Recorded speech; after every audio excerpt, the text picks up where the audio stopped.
So my name is Virginia Palacios and I'm the Director for Strategic Customer Relationships in 3D in Barcelona.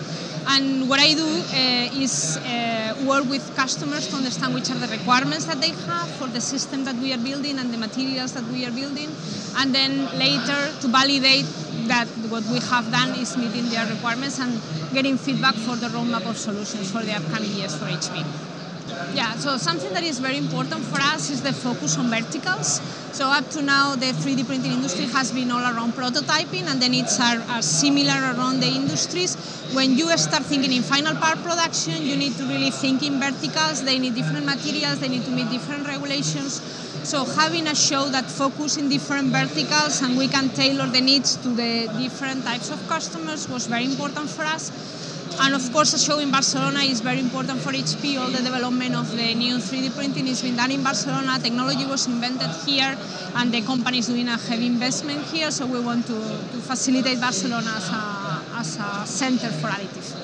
So it has been an overwhelming response, to be very honest. So we did the introduction in the US. Now we are doing the introduction in EMEA, and we have many of our customers coming here to see the printer.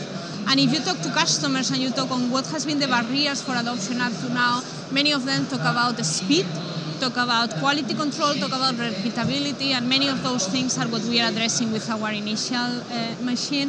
The fact that we also have the open platform for materials will help the amount of materials and parts that you can build with the printer. So there is a lot of expectation. There is a number of people that already want the machine. So it's been overwhelming. We expected good response, but it's been amazing.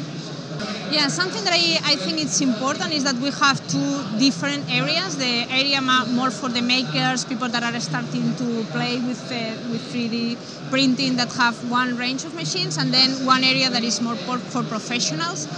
And I think something that is very important is those conferences where different companies are sharing their experience, what they are doing with 3D printing, so that others can learn. And I'm also willing to see how the roundtable goes, where we can share experiences. And I think something very important is that we are able to create a network of people that has the same interest in the area.